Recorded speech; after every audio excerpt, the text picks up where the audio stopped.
Good afternoon. Thank you for joining us, especially this being July. We were just talking among the panelists here how appreciative we are of the fact that so many people have registered for a webinar in July. We appreciate you for taking the time. We're going to have an icebreaker coming up soon. That's going to be um, hopefully a good segue into the discussion. We're just going to give people another 30 seconds, a minute or so, because I see a lot are still joining. So say hello in the chat. It's always nice to see where people are from. Chicago. Okay, we got a bunch of Chicago, Mobile, Alabama. Hello. Michigan. Always nice. Very good. Okay, we will get started. Even though people are still joining, that's fine. So, my name is Shai from the Center of Excellence for Infant and Early Childhood Mouth Consultation. For those of you who are joining us and it's not your first time, thanks for coming back. For those who are joining and it is your first time, thank you.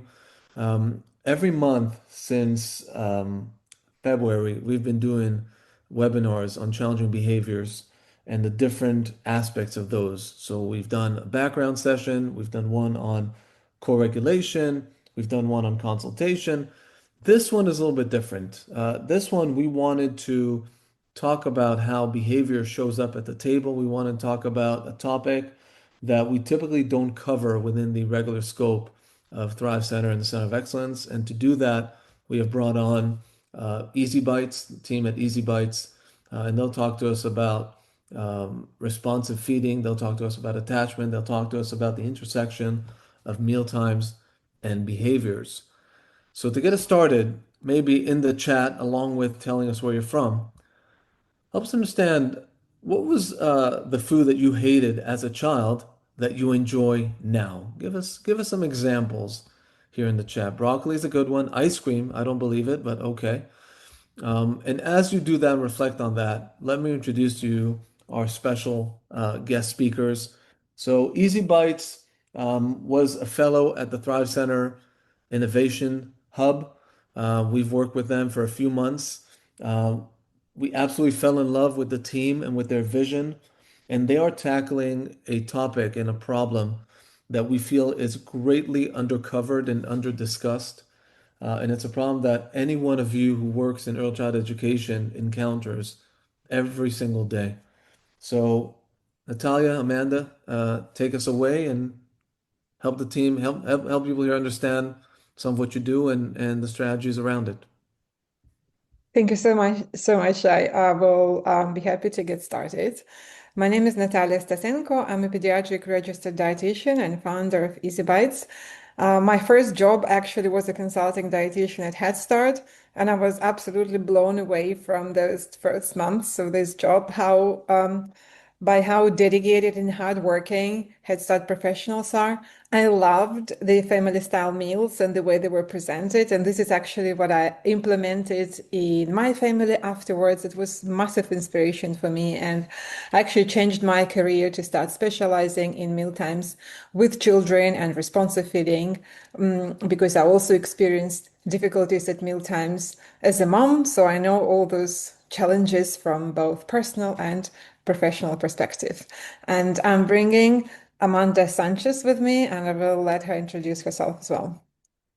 Okay. Well, good afternoon, everybody. My name is Amanda Sanchez, and I'm currently the Mental Health and Disabilities Manager for Cornerstone Community Action Agency's Head Start program. We serve 11 counties with Cornerstone here in North Texas. 4 of those counties are for our Head Start and Early Head Start program. We are west of Fort Worth, just to kind of give you an idea. I could say Weatherford, but probably a lot of people would not know where Weatherford is. But we are right west of Fort Worth, serving Parker, Palo Pinto, Wise, and Jack counties. I am also the mother to a wonderful child. You can see him in my picture. Oh, just he gets my heart. And he is autistic, so I have very much lived experience with what we were talking about today. And I've been working in various child and family services programs for over 24 years now. So, been doing this for a little while. So, thank you.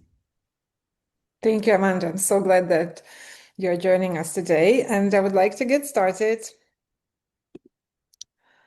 by asking you to tell me what kind of kids you have in your programs and whether you've experienced any of those difficulties in your classrooms.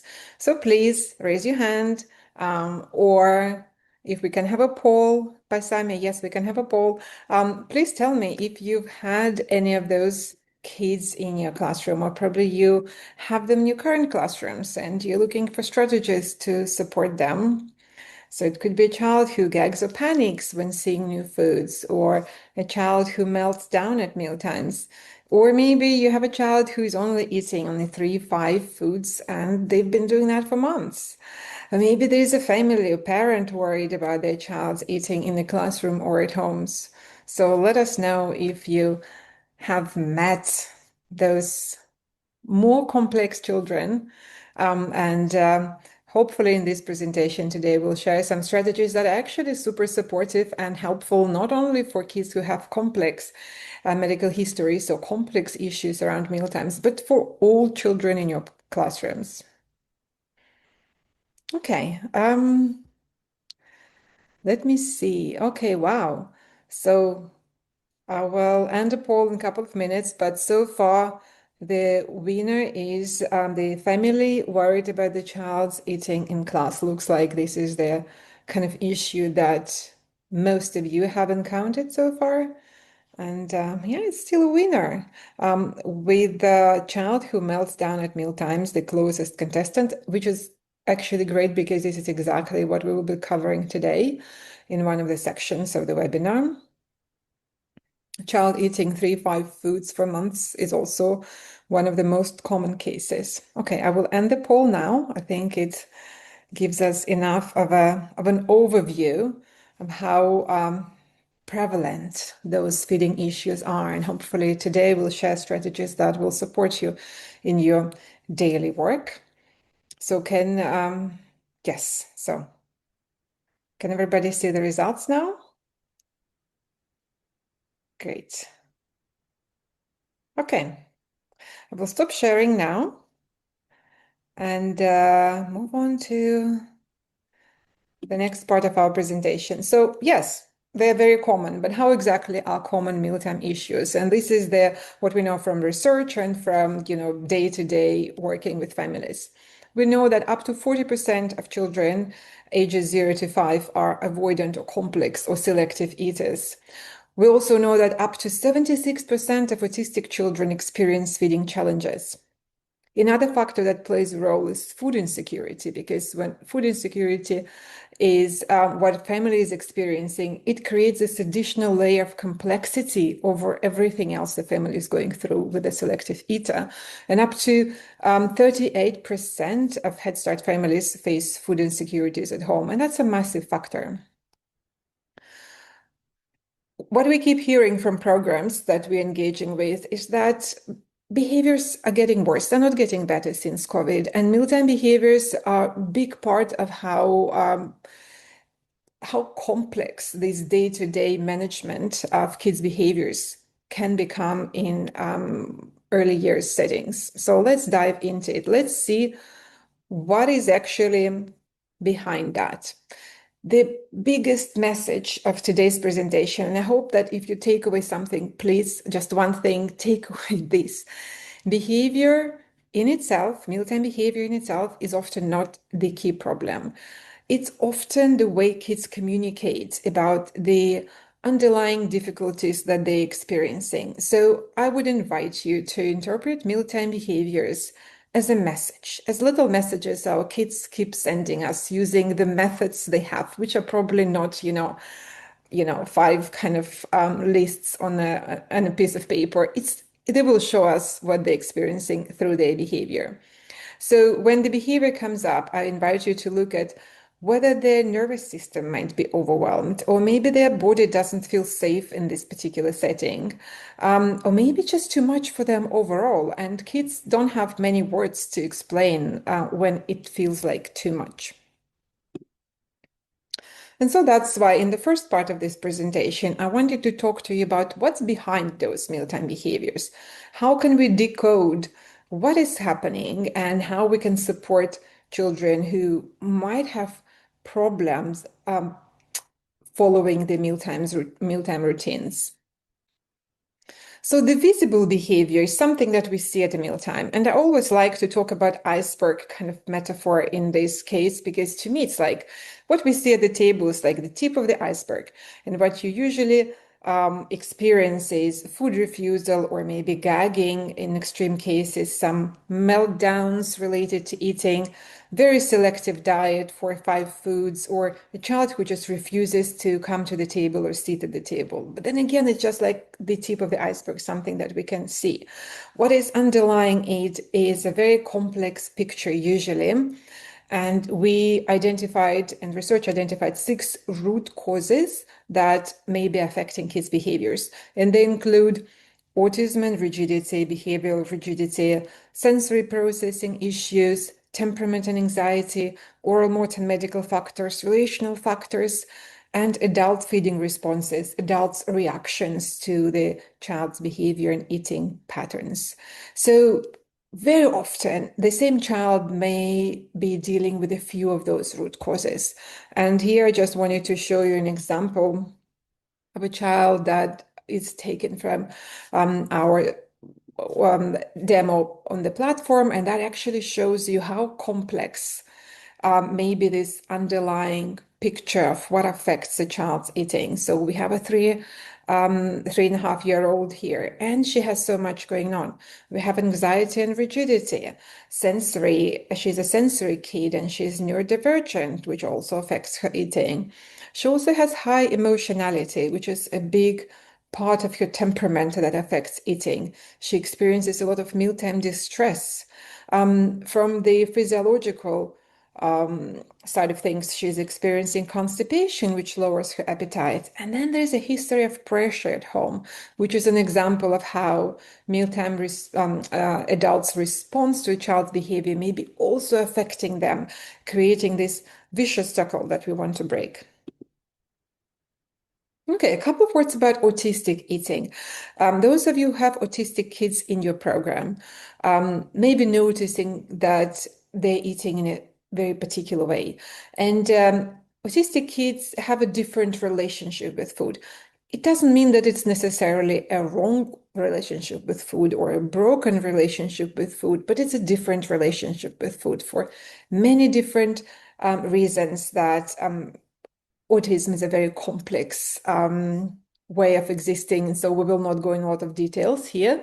But overall, if you have an autistic kid in your classroom, you're probably noticing that they're eating less variety overall. They usually are more focused on carbs. Most of their accepted or safe foods are carbs. They have fairly rigid preferences. They can be very brand specific. So good luck with the CCFP compliance with all of those accommodations. And then they may have more sensory reactions to food. So if you have a child who is gagging, they're more likely to be autistic.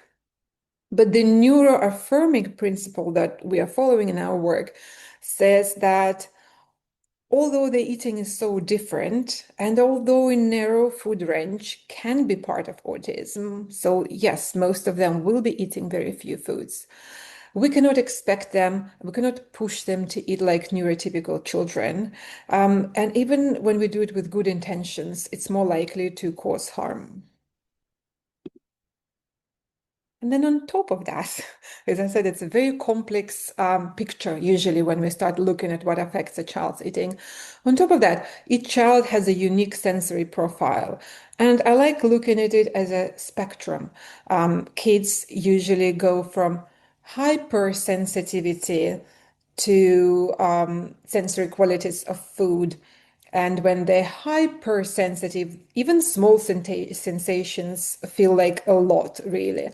And they go from this hypersensitivity to hyposensitivity. And this is the case where kids need more and more of this sensory input to even notice it. And I will give you just one example on how it relates to taste, for example. So a hypersensitive child will prefer only mild flavors. So it's a typical kind of beige diet kid. And then hyposensitive child will love crazy flavors, absolutely intense, absolutely spicy. So we may think, oh my God, this child is definitely not selective and not picky. But in fact, they just have a different sensory profile. Some of the slides in this presentation are slightly more dense, like this one, and I will not go over every single thing on them, but I really wanted to include them in the presentation, so then you can keep them for your reference or maybe discuss it with other members in your program, or just have more of a context around those issues. Many feeding specialists talk about the concept of a sensory bucket, and I also like discussing it because I think it's so suitable for our conversation for early year settings. So imagine that each child carries around a sensory bucket, big blue, loud sensory bucket, and everything, all the sensory experiences they have during the day add something to this bucket. So when they woke up, the car that was honking on the way to the preschool, when the smell they experienced, every single sensory interaction adds to that bucket. And then eating, as many of you will agree with me, is one of the most demanding, including sensory demanding activities of a child's day. So when they come to lunchtime with this bucket that is already, like 3/4 full, and then they're surrounded by all the smells and tastes and the look of the food, and their sensory bucket is almost full, boom, it can overflow in a minute. And that's why sometimes when we see very problematic lunchtime behaviors for sensory kids, which is a lot of kids, especially at a certain age, it makes sense to look at all the other sensory experiences they've had in the day so far. Also, the way children eat at mealtimes, their mealtime behavior, the nutrition they're getting at mealtimes will affect their behaviors, their participation, how they feel throughout the rest of the day. So we know that low blood sugar and energy crashes will lead to irritability and meltdowns. If you had toddlers, or you have toddlers in your program, or you're a parent of toddlers, this is a classic case. Or when children don't eat well at lunch, or they don't eat the kind of foods that fill them properly, they're more likely to experience fatigue and have trouble concentrating during afternoon activities. Generally speaking, a hungry or undernourished body will have less capacity to self-regulate. And we want the kids to self-regulate, to have better behaviors, to be able to control their behaviors better. And nutritionally stressed children, whatever the reason is behind this nutritional stress, will almost always show the increased rigidity and shutdown behaviors that is not helpful during the mealtimes or outside of the mealtimes. So if you notice complex, difficult behaviors in your classroom at around 2 p.m., I invite you to look at what was happening early on. Look at the sensory makeup of the child and look at how they were eating at breakfast or lunch.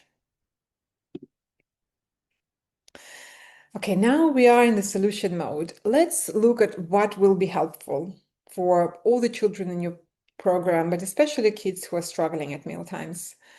I know that you all heard about responsive feeding, and responsive feeding is such a well-known principle and really a gold standard when it comes to feeding children. It is recommended by the World Health Organization, American Academy of Pediatrics, and it's also one of the Head Start performance standards.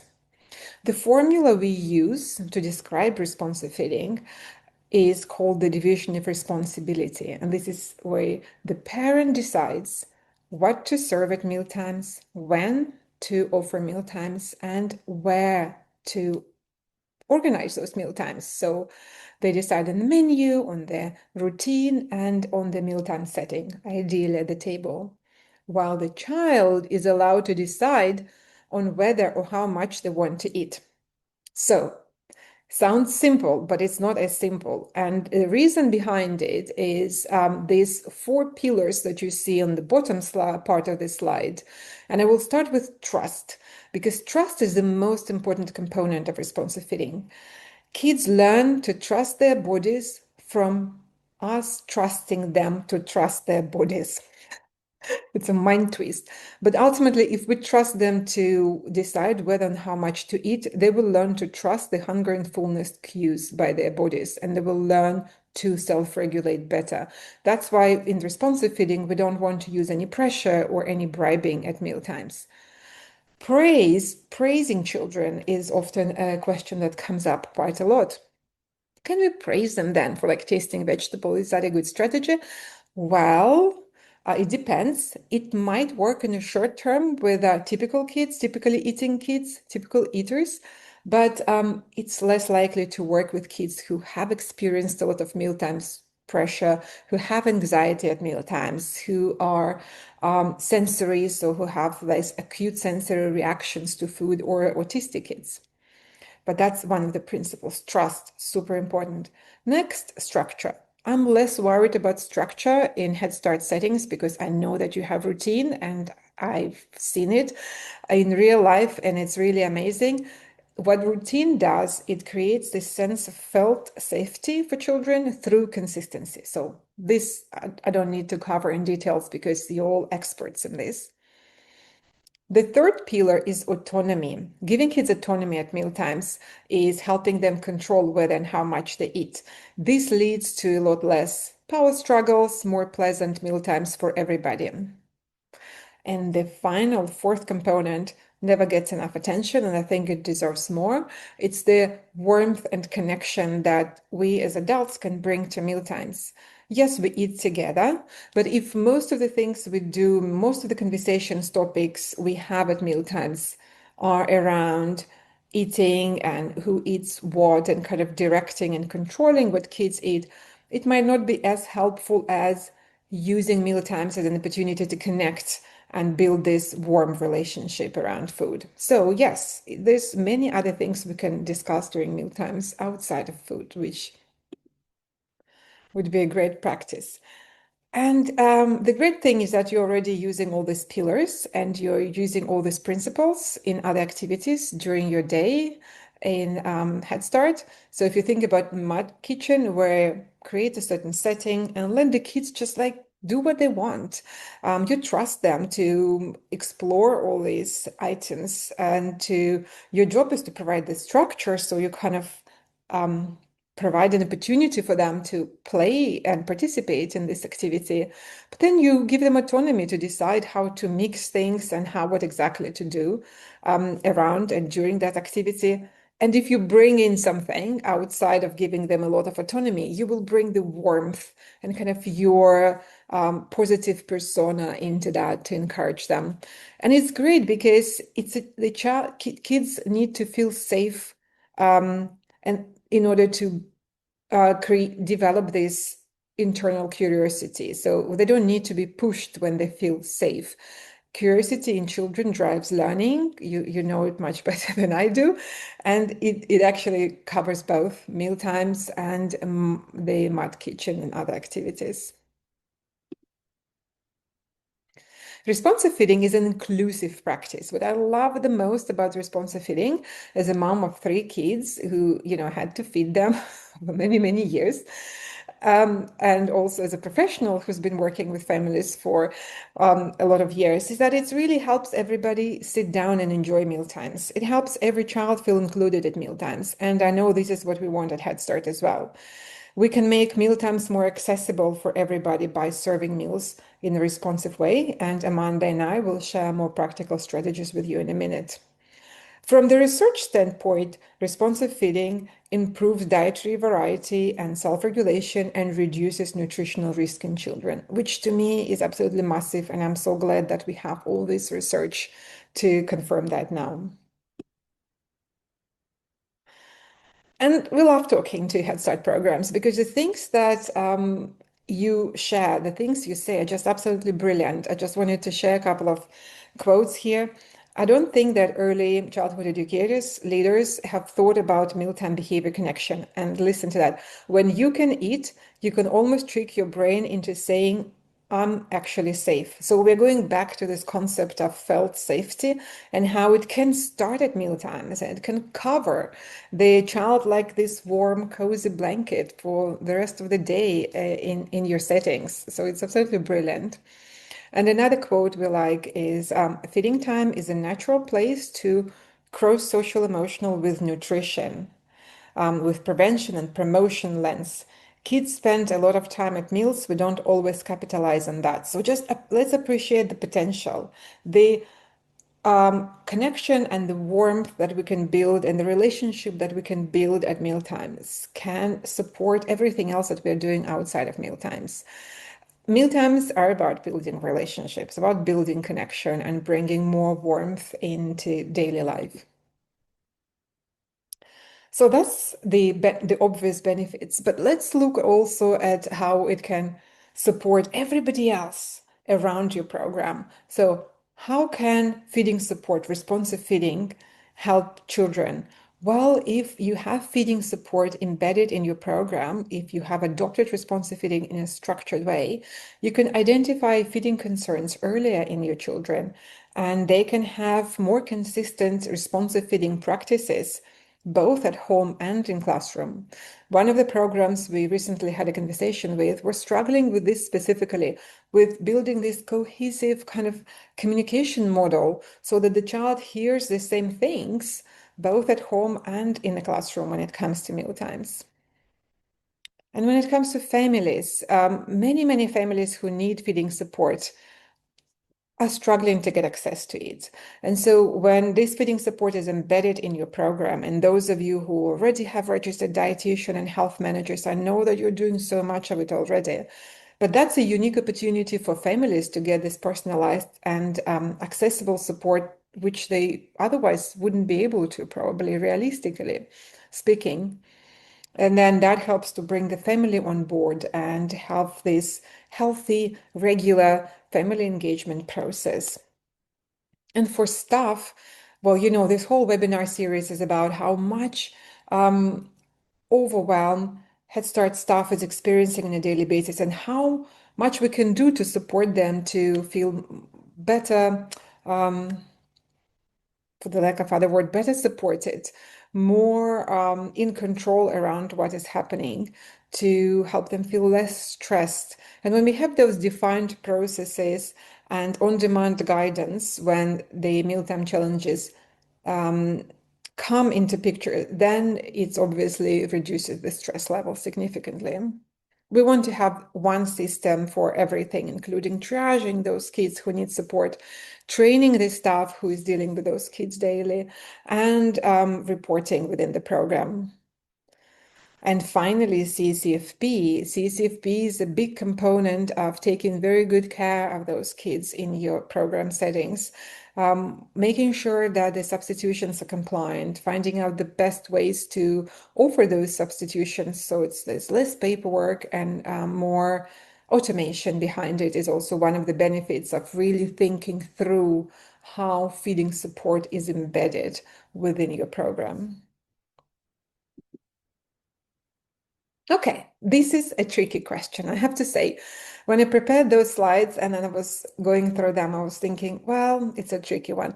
But then I decided I will still put it out here, and it's a quiz. So you are supposed to leave an answer to this quiz in the comments. So let's see.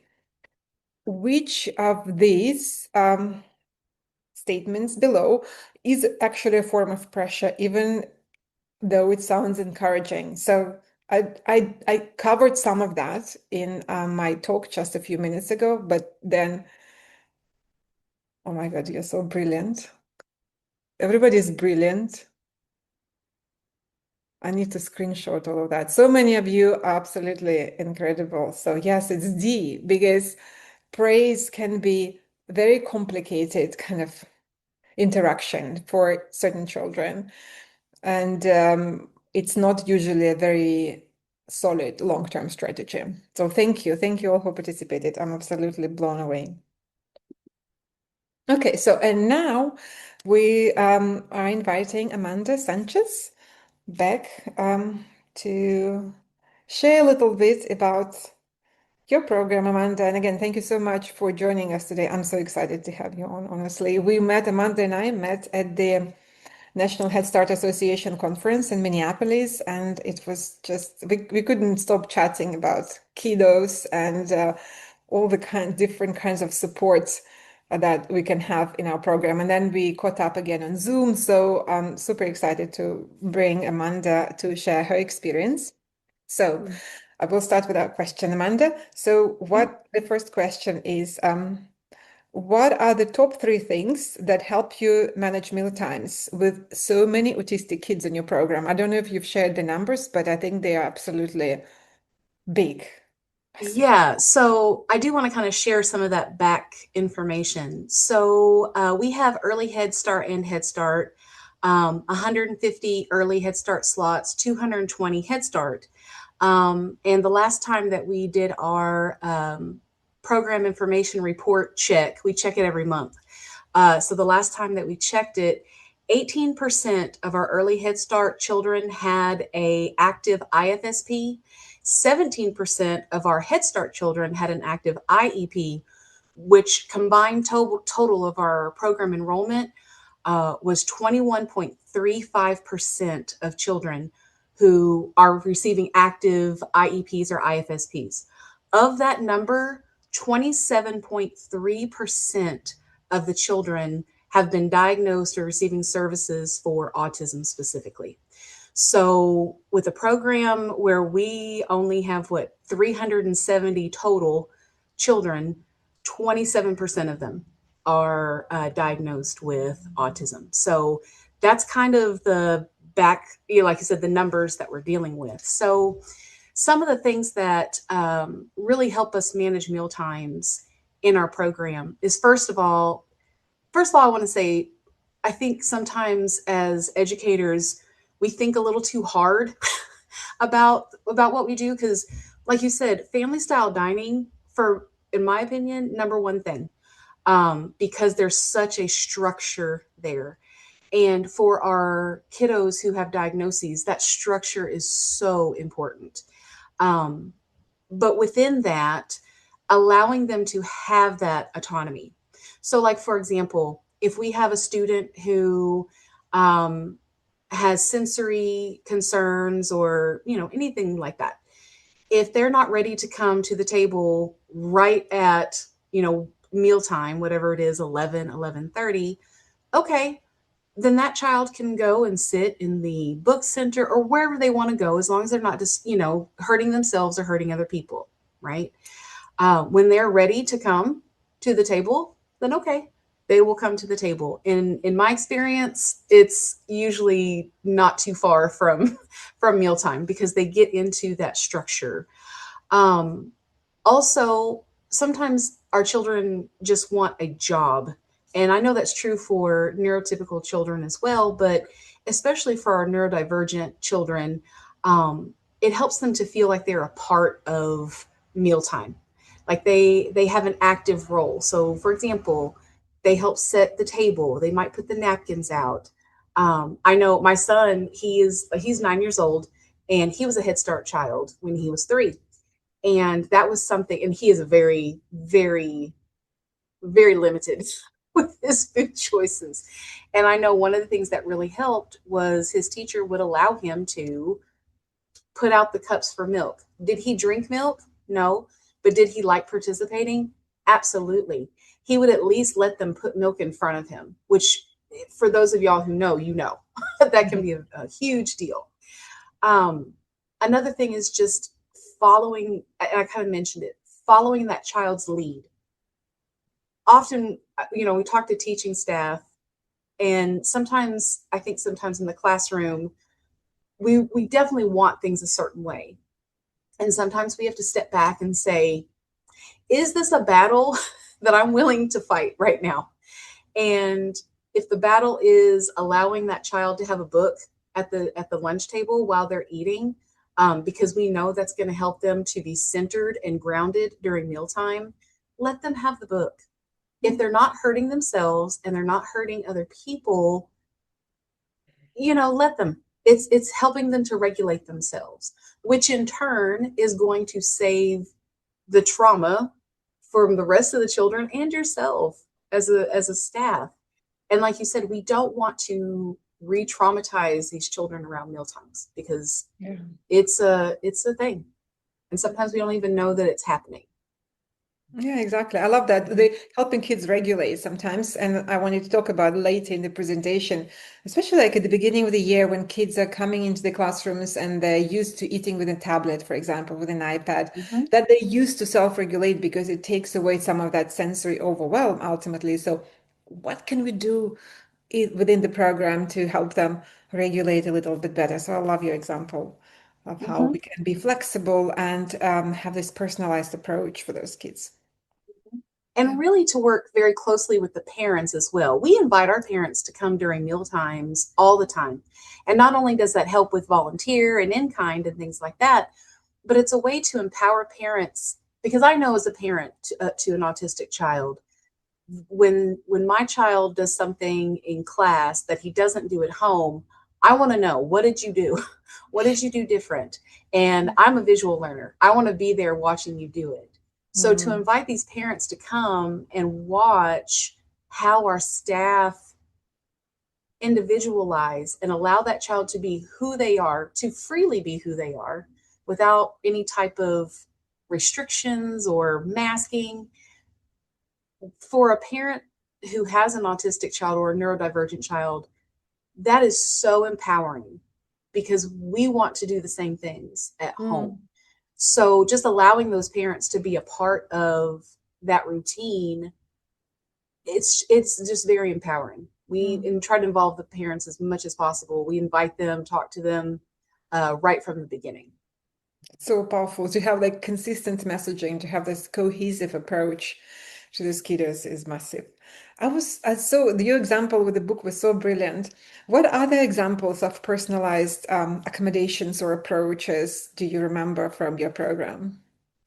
Well, not just with the book, but if we have, obviously we have to remain in compliance with certain things. So like tablets, probably can't let the child sit at the table with the tablet. But you have to think, if the child is doing this at home, whether it's the tablet or whatever the case may be during mealtime, you have to think, what is the sensory need that is being met in that moment? So if it's a tablet, that is a visual, auditory, they're getting that stimulation, that brain stimulation from watching whatever it is on the tablet. Okay, so how can we replicate that and still remain in compliance with all of the regulations that we have to follow? A book is a great example, because it's offering that same, well, not same, but similar visual stimulation. Maybe it's allowing the child to, if you have permission for them to wear their headphones at the table, if they, have that type of sensory need. We also work close with our parents for children who maybe they like that pressure, like with weighted blankets and things like that. So we work with the parents to, get permission to, maybe that child just wants to wear a blanket while they're eating. I mean, little things like that. Again, I think sometimes we get a little, try to make it over complicated when actually it's just looking at what the root issue is. So if that child likes pressure, if we can't give them a weighted blanket or a weighted vest, then okay, maybe we just, have a blanket that they can wrap themselves in around their shoulders. That could be the key to having them to be able to regulate. Or it could be they don't like the feel of metal forks or spoons. They prefer plastic or wood or, whatever the case may be. As long as it can be sanitized, then okay, we will provide that for, for that child, as long as it can be sanitized and it's, it's cost effective. So things like that. And in order to get that information, again, I cannot stress the collaboration with the parents. These Mhm. parents are the experts on their families, and you will get such a wealth of knowledge just from them. One of the things that we've started doing actually this school year is we have a mental health consultant, and she's an LPC, licensed counselor. And what we've started doing at intake is having our families, if their child is 18 months or older, they fill out a child behavior questionnaire. And when after they fill that out, we send it to our mental health consultant because of her licensure, um, she can rate that form. So Mhm. after that form is done by the parents, we send it to her, and then she shares those results with us. So we know before school even starts, before that child even enrolls, what kind of sensory or behavior barriers this child may have, so that before school even starts, we can have a staffing with that family and say, okay, these are the results of that questionnaire you did. Now let's talk together about how we can help this child to be successful before they even step foot in that classroom. Yeah.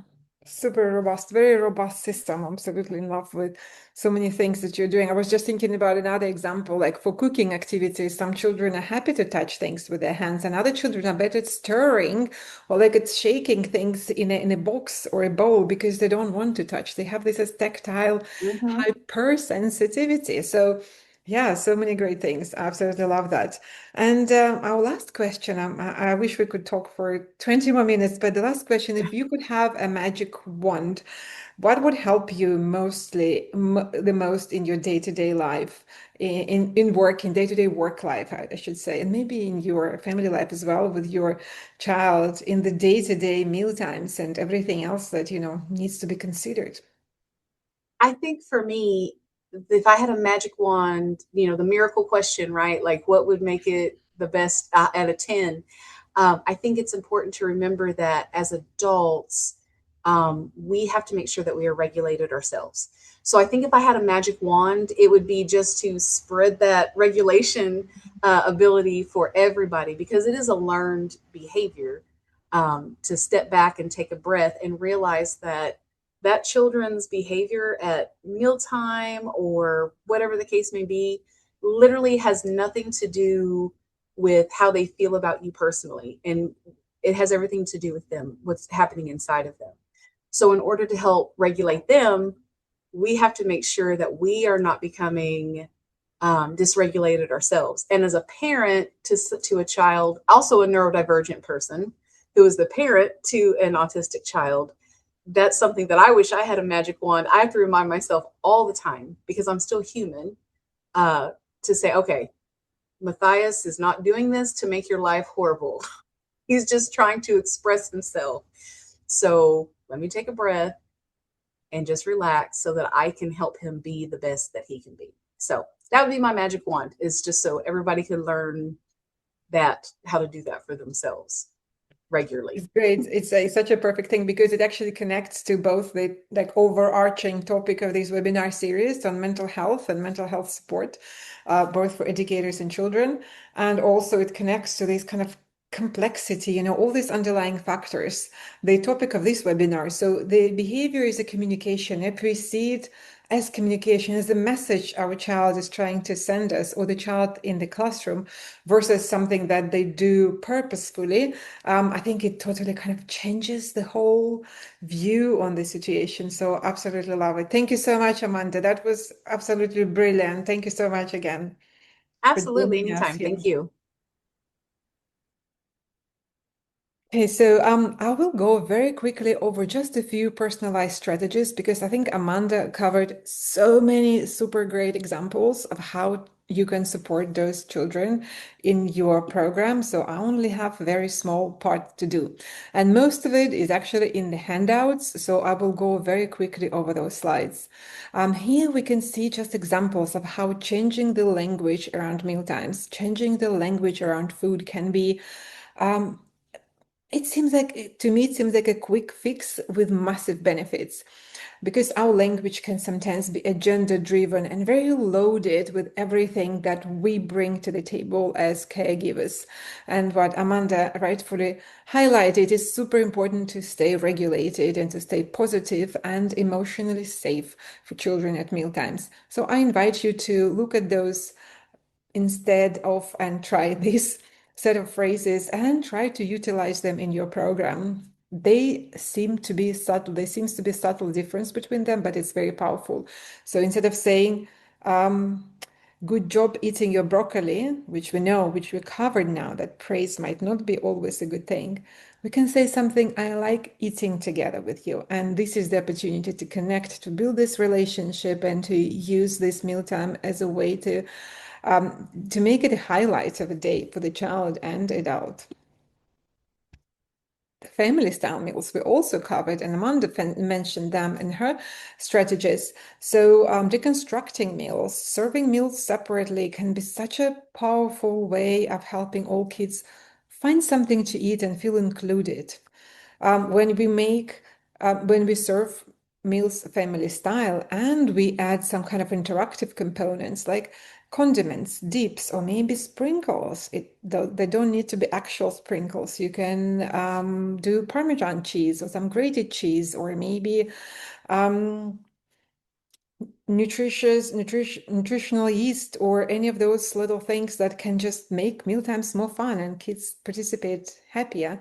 Also, cutting foods in different ways and serving them in many different ways can also help kids participate easier. On our platform, we have more than 400 different recipes with family style method in mind that show you how to serve meals in those different ways. And I know that in those programs or in those families where family style meals are not implemented yet, sometimes we have this barrier thinking that, oh my God, this is going to be so messy and complicated.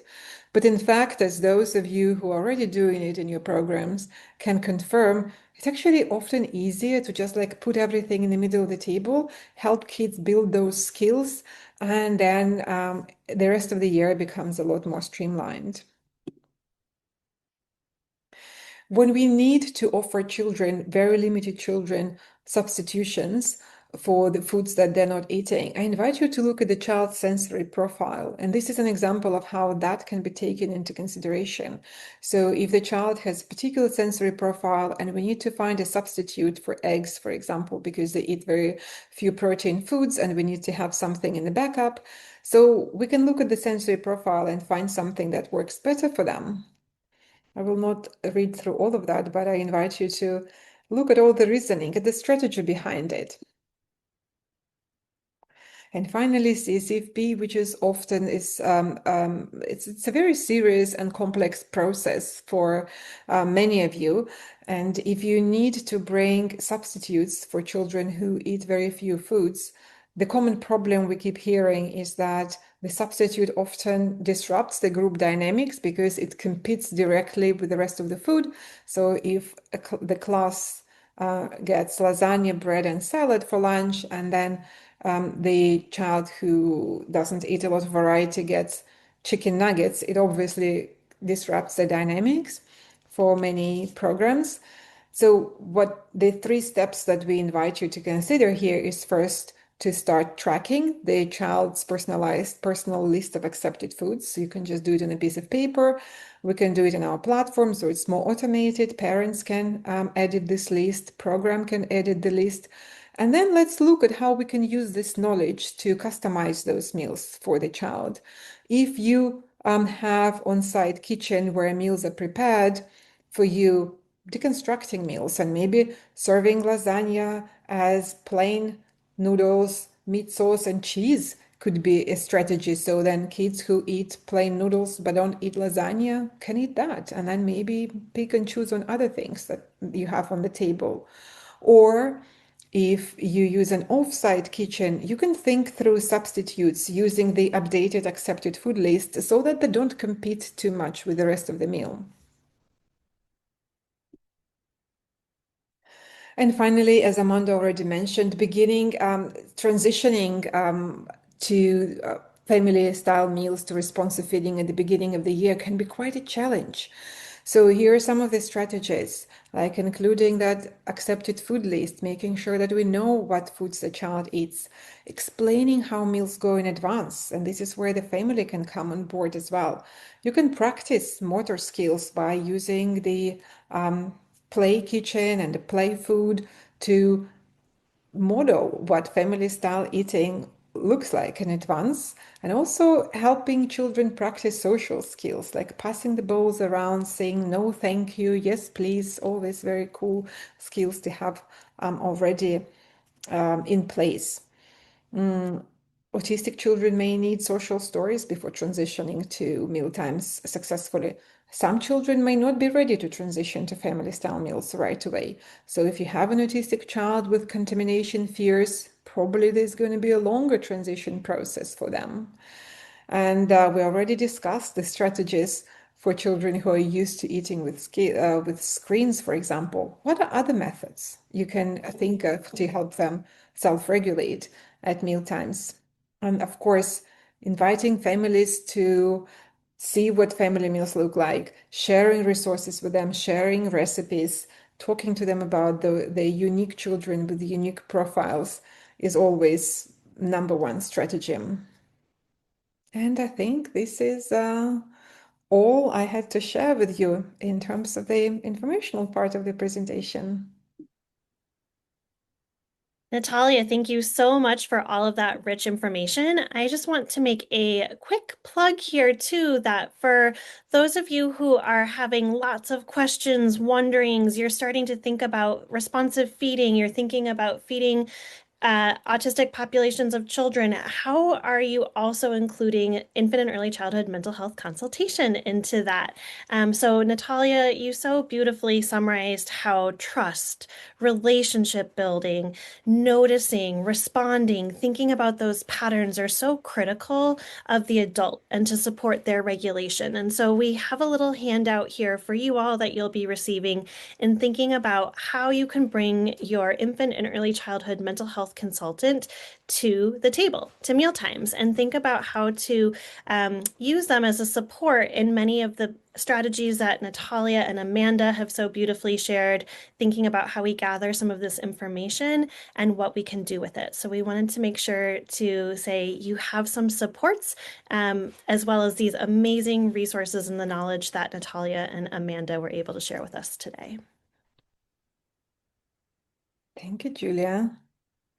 Okay, so if you're curious about what EasyBite is doing and how you can support children with more structured, more embedded systems within your program, I invite you to check out our website.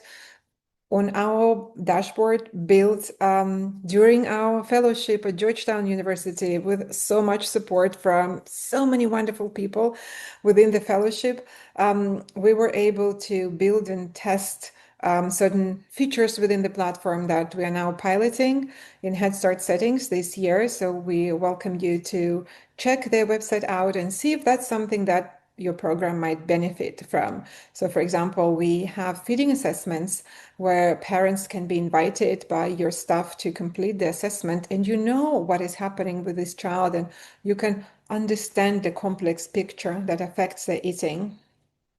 And there's also in-person training, on-demand modules. We also use AI very cleverly that we built using our clinical knowledge. We're very proud of it.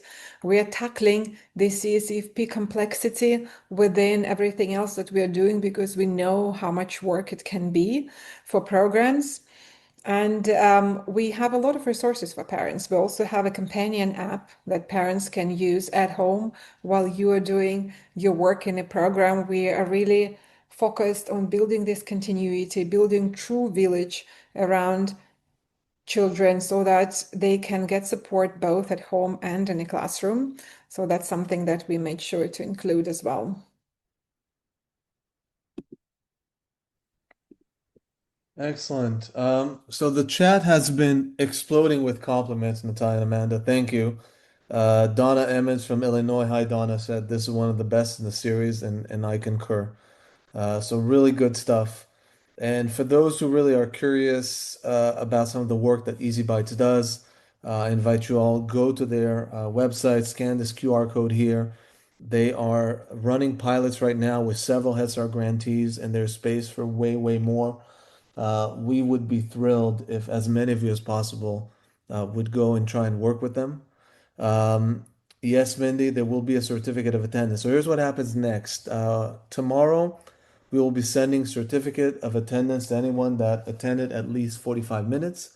We will be sending a recording. We'll be sending handouts and tools from the Easy Bytes team, as well as a tool that Julia mentioned, and an invitation to some of the other free resources and trainings that we do at the Thrive Center and Center of Excellence. And then it wouldn't be a Thrive Center webinar without us talking about consultation.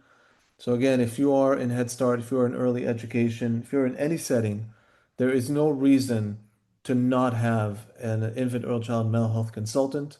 If you cannot find one who is qualified, then please consider letting us help you do that. We currently have 261 people training with us. Some of them are training to really become their program's consultant, take on that role, but really two-thirds of them are training to improve the skills that they have to support children and families in their program. They will not leave their current roles like disability coordinator or education manager, but they will gain consultant level skills. So when we learned about that, when they self-reported that this is their intent, that really opened our eyes. Essentially, for the cost of attending a one-day conference, these people are receiving a full year of support. So if you're curious about consultation, if you're curious about training to gain consultant level skills, then please consider visiting us at the Center of Excellence. And yeah, we are 4 minutes early, so that's good, which means we have time for maybe a couple of questions. So if anybody got any burning questions, we got time for a couple. We So just actually have raise your one, Shai, we have one in the chat, is like for a sensory-seeking child who at mealtimes grabs their food and friends' food, often throwing on the ground or all over peers' laps. How can we help them feel a part of the family-style meal when there's this temptation to isolate them as to not disrupt peers eating meals? I can go first, Amanda, if that's all right. So I would actually suggest offering, I know that it seems like a clunky kind of stage, but I would give them separate bowls to serve from, like close to them. And that's something that I've used with families, working with them clinically in my own family, just like their own bowl, with maybe like two portions of food. And like, let's see, maybe certain foods you can do more. It depends on, your own planning. And then let them serve from there and give them like their own little territory to manage so they can kind of do it by themselves. It has to be the same food as the rest of their classroom is eating, but just limit the territory so they have their little kingdom to control. And that often works. Amanda, do you have Yes. any? Yeah. Yeah, we actually this year had a few students who, if you've ever seen that movie about Helen Keller, the Helen Keller style, where she was kind of grabbing out of everybody's plates. And so we did that. We made sure that she had her own like kingdom. I love how you said kingdom. That's fantastic because that's so true. But then also that child especially at mealtime became that teacher's right hand person. It's all about teacher placement. And I know in the classroom when you've got 18 kids, sometimes that can be difficult, but you give that child a purpose, something to do, because think about it. What's the sensory need behind grabbing all the food? It's something with their hands. They got to have something to do with their hands. So give them something to do with their hands so that they're focused on that. I mean, that's what we did with her. And it made a huge difference because, yeah, you have to give them, it's the sensory input need behind it. Brilliant. We have another one. How to support a child in Head Start who must be served a different food due to allergies. The child typically cries for many minutes because he can't eat what other kids eat. Oh, this is a very it's like it's not a complex issue, but I feel like it's almost unsolvable. I don't know how you feel, Amanda, but to me it's like kids with allergies, and I'm also a mom of a child with allergies. There's this kind of period where they just grow to understand that they're different and there isn't much we can do. So it's more about using very kind, inclusive language, but also helping them be safe, because ultimately it's about their safety. So there isn't much outside of that, and having conversations with other kids in the program and really and parents and educating everybody about this very real issue of how dangerous food allergy reactions can be. And so I don't have like quick and easy answer here. Yeah, Amanda, I know anything, yeah. I know for us, because like you said, we have several children who have various allergies, and it is tough. It's all, like you said, almost unsolvable. But one of the things that we do is we make sure that whatever the substitution is as close to the Mm, real thing as possible. So if the child can't have cheese, for example, dairy free, then we make sure that we provide dairy free cheese, something that looks very similar to what the other children are eating, so that it's as close to that as possible. mm. And maybe it's worth even looking at the whole menu if you notice like the food allergy substitutes that are impossible to come up with as looking as similar as possible. Maybe the whole meal can change to accommodate those kiddos, because if you have this capacity within the program, that's a great approach. Yes. Okay. Thank you, Natalia, Amanda. Thanks everyone for coming, especially in July. Um, yeah. There's way more questions here that we can address, but we will be doing additional sessions both in this series and in another series that focuses on answering top questions that we always get. So stay tuned. Again, we'll be sharing all the materials, and thank you again for coming, for spending time with us, and for your kind words. Appreciate you all.